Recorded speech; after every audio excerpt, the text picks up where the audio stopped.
Hello students, this is Gunjal Soni. और अभी तक हम चैप्टर के अंदर आवेश के गुणधर्म और कूलाम के नियम की बात कर चुके हैं।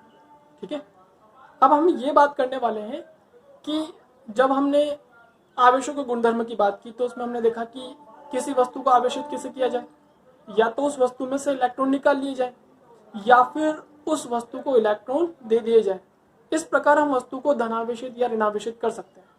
ठीक है, बट उसमें से इलेक्ट्रॉन निकालें या इलेक्ट्रॉन दे कैसे, तो आज हमारा टॉपिक होगा आवेशन की विधियां, जिसके अंदर हम ये देखने वाले हैं कि वस्तु को किस प्रकार आवेश दिया जा सकता है। ठीक है, अब आवेशित करने के हमारे पास 3 तरीके होंगे, जिनमें पहला तरीका है घर्षण, दूसरा चालन और तीसरा प्रेरण विधि। इन 3 विधियों द्वारा हम किसी भी वस्तु को आवेशित कर सकते हैं। पहले हम यहाँ पे एक पॉइंट क्लियर कर लेते हैं कि हमारे पास 2 प्रकार की वस्तुएं हैं यहाँ। एक तो होती है चालक और एक कुचालक वस्तु। तो पहले हम चालक और कुचालक में अंतर क्या है ये स्पष्ट कर लेते हैं, उसके बाद फिर हम इन विधियों का उपयोग करेंगे। तो जब आपको बात की जाती है चालक पदार्थ की और दूसरी बात की जाती है कुचालक पदार्थ की, तो पहले भी आप लोग छोटी क्लासेस में पढ़ चुके हैं। चालक पदार्थ के अंदर सबसे मेन पॉइंट है उसके अंदर उपस्थित मुक्त आवेश। ठीक है, देखो क्या होता है कि सभी पदार्थों के अंदर परमाणु होते हैं।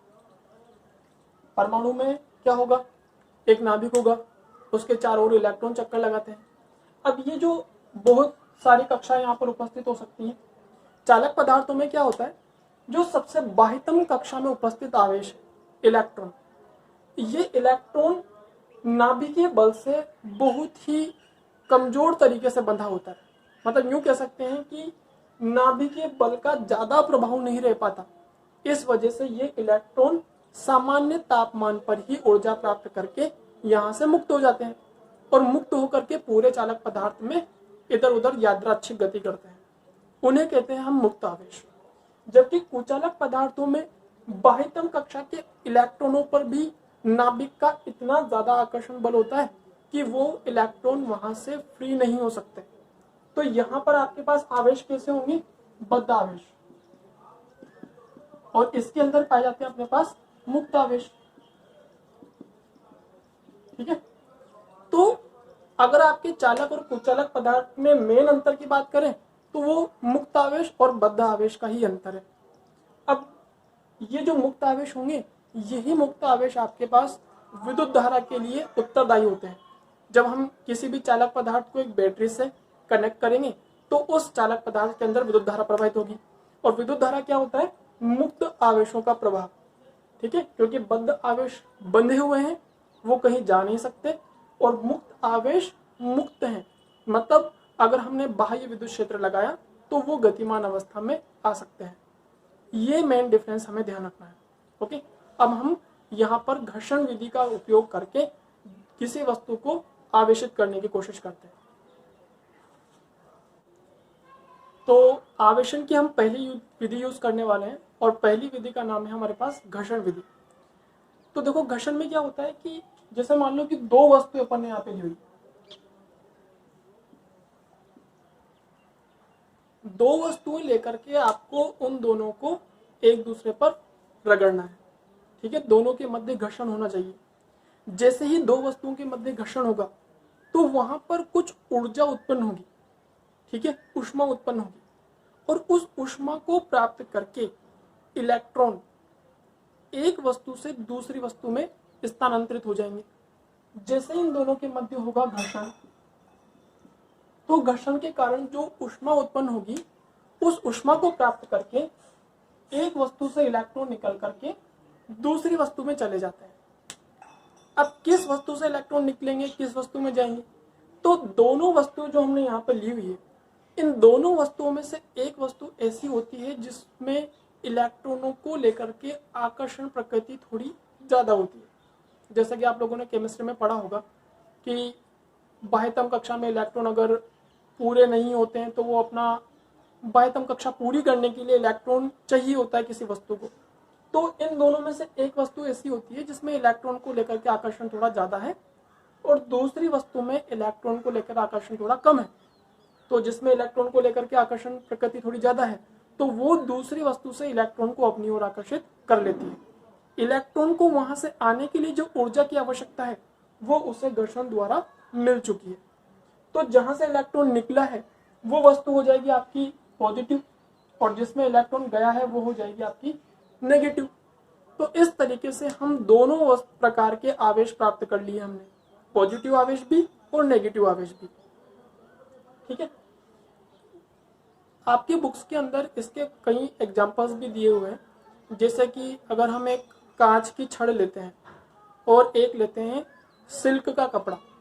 ठीक है, सिल्क के कपड़े पर जब कांच की छड़ को रगड़ते हैं तो कांच की छड़ से कुछ इलेक्ट्रॉन निकल करके सिल्क के कपड़े में चले जाते हैं। तो इलेक्ट्रॉन कांच की छड़ से निकले तो कांच की छड़ हो गई पॉजिटिव चार्ज, और जिसमें इलेक्ट्रॉन गए हैं वो सिल्क का कपड़ा हो जाएगा आपका नेगेटिवली चार्ज। इसी तरीके से और उदाहरण दिए गए हैं जिसमें एबोनाइट प्रकार का एक पदार्थ होता है। तो एबोनाइट की बनी हुई छड़ को अगर हम बिल्ली की खाल पर रगड़ते हैं तब भी एबोनाइट की छड़ में इलेक्ट्रॉन निकल करके बिल्ली की खाल में चले जाते हैं, तो एक वस्तु धनावेशित और एक दूसरी वस्तु ऋणावेशित हो जाती है। तो इस प्रकार घर्षण विधि का उपयोग करके हम दोनों प्रकार की आवेशित वस्तुएं प्राप्त कर सकते हैं। अब इस विधि में हमें एक छोटा सा पॉइंट ध्यान रखना है, और वो पॉइंट ये है कि दोनों वस्तुओं में से एक वस्तु का यहाँ कुचालक होना जरूरी है। ऐसा क्यों? क्योंकि अगर मान लो दोनों ही वस्तुएं चालक है और मैंने घर्षण विधि द्वारा आवेश स्थानांतरित कर दिया, अब क्या होगा कि दोनों वस्तुएं जब चालक है, इलेक्ट्रॉन जा चुका है एक से दूसरे में, अब भी वो इलेक्ट्रॉन मुक्त इलेक्ट्रॉन है। ठीक है ना, और मुक्त इलेक्ट्रॉन आपका गतिमान हो सकता है, चल सकता है, तभी तो उसका नाम मुक्त इलेक्ट्रॉन है। तो दूसरी वस्तु में जाने के बाद भी हो सकता है कि वो इलेक्ट्रॉन दोबारा पहली वस्तु में लौट आए।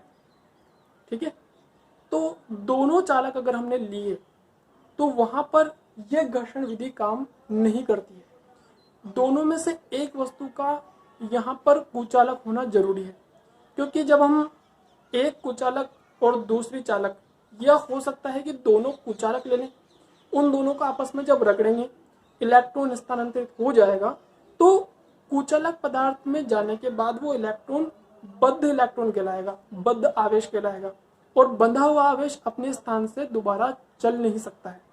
ठीक है, तो ये जरूर ध्यान रखें, घर्षण विधि सिर्फ तभी काम करेगी जब आपकी दोनों वस्तुओं में से एक वस्तु कुचालक हो। ठीक है, अब हमारे पास आती है नेक्स्ट विधि, जिसका नाम है अपने पास चालन विधि। चालन विधि में क्या होता है? अगली विधि है हमारे पास आवेशन की चालन विधि। अब चालन विधि में हम किस तरीके से वस्तुओं को आवेशित करेंगे, तो इसको समझने के लिए हम दो चालक लेते हैं।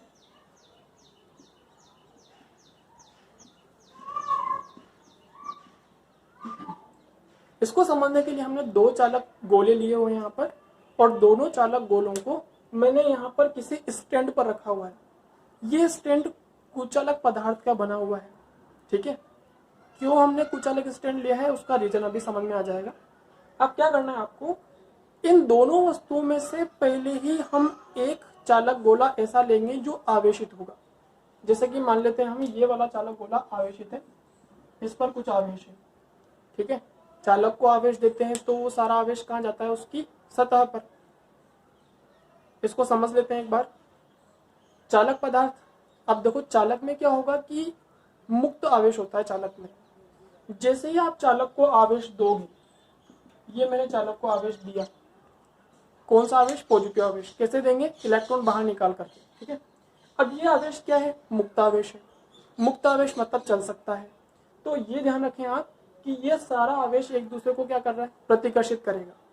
प्रतिकर्षण करने के कारण ये एक दूसरे से दूर भागेंगे, और चालक पदार्थ है तो दूर जा भी सकते हैं। कितना दूर जा सकते हैं? अधिकतम कितना दूर जा सकते हैं? सतह पर, क्योंकि उसके बाद फिर कौन सा माध्यम है? हवा, और हवा आपके पास कुचालक माध्यम होती है। ठीक है ना, ये ध्यान रखना है। आगे हम इस पॉइंट को और अच्छे से एक्सप्लेन करेंगे जब हम विद्युत क्षेत्र को डिटेल में पढ़ेंगे। अभी आप शॉर्ट फॉर्म में इतना सा ध्यान रखें कि जब भी किसी चालक को आवेश दिया जाता है तो वो आवेश एक दूसरे को प्रतिकर्षित करके सतह पर आ जाता है पूरा। ऐसा सिर्फ चालक में हो सकता है, क्योंकि चालक में आवेश मुक्त होता है, चल सकता है। कुचालक को अगर हम यहाँ पर आवेश देते हैं तो कुचालक में बद्ध आवेश होने के कारण वो आवेश दूर नहीं जा सकता, वो जहां दिया जाएगा वो वहीं पर फिक्स हो जाएगा। ठीक है, तो एक पॉइंट तो हमारा पास ये बन चुका है। तो अभी हम क्या कर रहे हैं, चालन विधि में किसी चालक को हमने पहले से आवेशित किया हुआ है और अब हमें इस पहले वाले चालक को भी आवेशित करना है।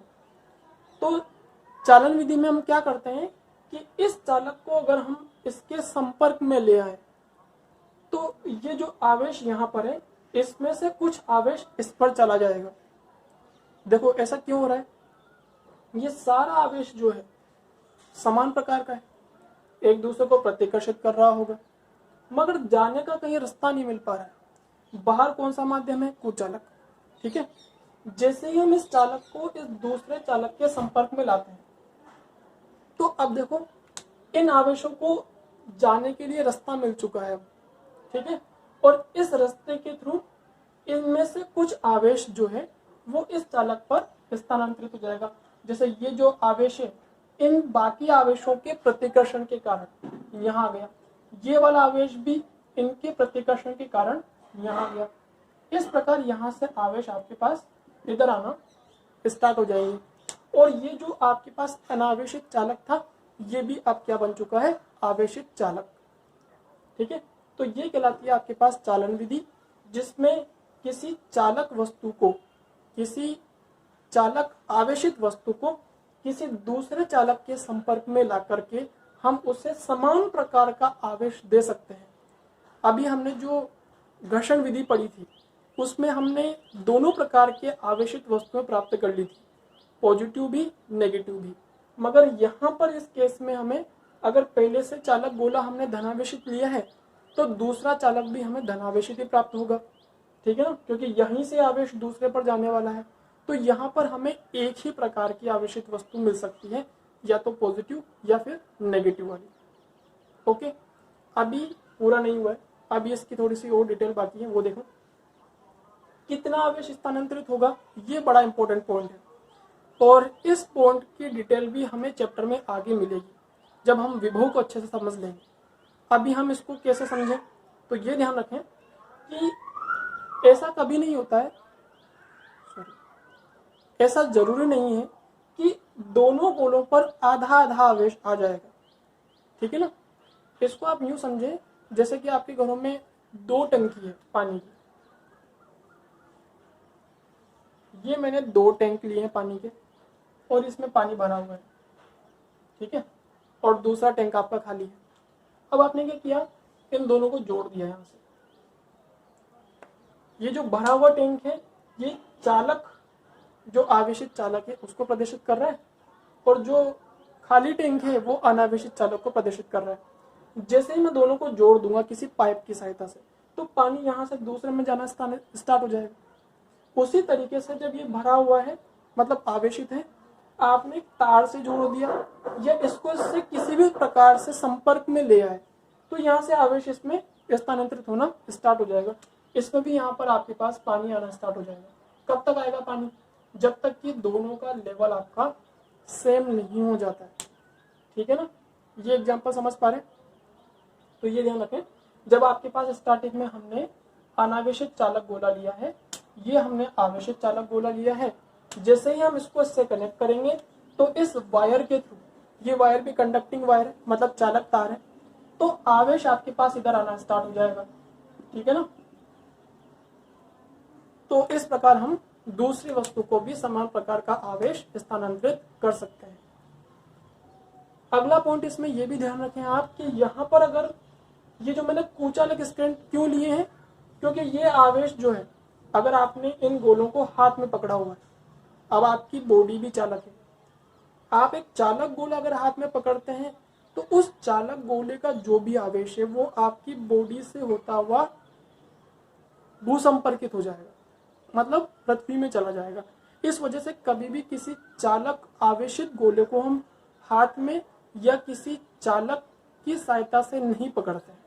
उसको पकड़ने के लिए हम लेते हैं कुचालक पदार्थ, ताकि ये आवेश भूसंपर्कित नहीं हो जाए।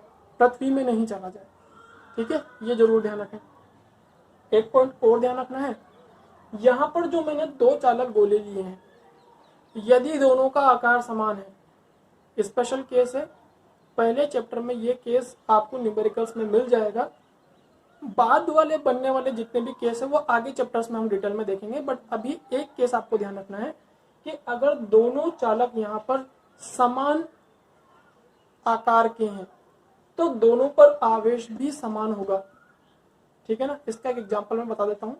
जैसे जब मान लीजिए कि यहाँ पर आपके पास 10 कूलाम चार्ज है इस पर, और पहले से आपके पास ये वाला गोला जो है वो अनावेशित है, तो जैसे आप इसको जोड़ोगे किसी चालक तार की सहायता से, तो अगर दोनों गोलों का आकार समान हुआ, दोनों की त्रिज्या समान है, तो उस कंडीशन में ये 10 कूलाम का आवेश बराबर बराबर डिवाइड हो जाता है। यहाँ पर भी हो जाएगा 5 कूलाम और यहाँ पर भी आ जाएगा आपके पास 5 कूलाम।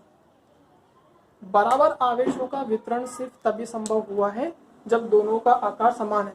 अगर दोनों का आकार समान नहीं होगा तो ये आवेशों का वितरण भी आपके पास बराबर नहीं हो पाएगा, और वो जो केस बनते हैं वो हम तीसरे या चौथे चैप्टर में डिटेल में डिस्कस करेंगे। ओके, तो ये हमारी कंप्लीट हो चुकी है चालन विधि। तो अंतिम विधि है हमारे पास प्रलयन विधि, और इन दोनों विधियों में जिन वस्तुओं को हमें आवेशित करना था उन्हें हम संपर्क में लेकर के आ रहे हैं। अब हम ये देखने वाले हैं कि अब बिना संपर्क में लाए भी हम किसी वस्तु को आवेशित कर सकते हैं। हाँ, उसके लिए हमें यूज करना होगा प्रेरण विधि का। ठीक है, प्रेरण विधि के अंदर हम दो वस्तुओं को बिना संपर्क में लाए भी उन्हें आवेशित कर सकते हैं। किस प्रकार करना है वो अब देखते हुए चलते हैं। तो जैसे कि मान लो कि मैंने एक चालक गोला लिया है और इस पर हमने कुछ आवेश दे भी दिया है। ठीक है, चालक को दिया गया आवेश उसकी बाह्य सतह पर वितरित हो जाता है। ठीक है, रीजन हम देख चुके हैं। अब हमें क्या करना है, दूसरा चालक गोला लेना है और इस दूसरे चालक गोले को पहले वाले चालक गोले के संपर्क में नहीं लाना है। ठीक है, सिर्फ हम इस दूसरे गोले को पहले गोले के पास लेकर के आते हैं। इससे क्या होगा, अब थोड़ा ध्यान से देखें, ये जो प्लस आवेश है दूसरे चालक गोले के अंदर निश्चित रूप से मुक्त आवेश तो होगा ही, चालक है तो मुक्त आवेश होना ही। ठीक है, तो इस प्लस आवेश के कारण इस चालक में जो मुक्त आवेश इलेक्ट्रॉन है वो आकर्षित होकर इस सतह पर आ जाएगा। देखो, दूसरा जो चालक गोला आपने लिया है अभी, आपको लग रहा है अनावेशित है। अनावेशित होने का मतलब इसका आवेश 0 है, नहीं, इसका कुल आवेश 0 है। इसमें ऐसा नहीं है कि आवेश नहीं है, इसमें प्रोटॉन भी है, इसमें इलेक्ट्रॉन भी है, बट जितने प्रोटॉन हैं उतने ही इसमें इलेक्ट्रॉन है। इस वजह से जितना पॉजिटिव चार्ज है उतना ही नेगेटिव चार्ज भी हुआ, तो टोटल चार्ज कितना हो गया, 0। इसका कुल आवेश 0 है, ऐसा नहीं है कि इसमें आवेश है ही नहीं, ये ध्यान रखें। ठीक है, अब क्या होगा, जैसे कि मान लो इसके अंदर जितने भी इलेक्ट्रॉन है उन सबको मैं मिला करके -q लिख देता हूँ, और जितने भी इसमें प्रोटॉन है उनको मिला करके +q लिख देता हूँ, तो टोटल चार्ज कितना हो गया, अभी इसका 0। ठीक है, अब देखो, इन +q आवेश के कारण, ये जो आपके पास यहाँ पे प्लस आवेश है, इस प्लस आवेश के कारण ये माइनस आवेश आकर्षित होगा और आकर्षित होकर के इस सतह पर आ जाएगा। ठीक है, और इन्हीं प्लस आवेशों के कारण ये वाला प्लस आवेश प्रतिकर्षित होगा और प्रतिकर्षित होकर के ये इस सतह पर आ जाएगा। ठीक है, इस पॉइंट को थोड़ा सही से समझ लेते हैं। यहाँ क्या हुआ है, पहले हम ये बात कर चुके थे कि प्रोटॉन तो चल नहीं सकता, प्रोटॉन को तो आप शिफ्ट कर ही नहीं सकते। ठीक है ना, वो बंधा हुआ है नाभिक के अंदर, तो हम किसे विस्थापित कर सकते हैं, सिर्फ इलेक्ट्रॉन को। ठीक है, अब यहाँ पे इस प्लस आवेश के आकर्षण के कारण सारे जो इलेक्ट्रॉन है, ये जितने भी इलेक्ट्रॉन है वो यहाँ पर आ चुके हैं इस सतह पर। इन प्लस आवेश ने आकर्षण का बल लगाया। अब जैसे ही इलेक्ट्रॉन आएंगे तो वहां पीछे इलेक्ट्रॉन की कमी हो जाएगी, और उस इलेक्ट्रॉन की कमी को ही मैंने प्लस आवेश से प्रदर्शित किया हुआ है। जब वहां से इलेक्ट्रॉन इधर शिफ्ट हो गए तो यहाँ नेगेटिव चार्ज कम हो गया, पॉजिटिव ज्यादा हो गया।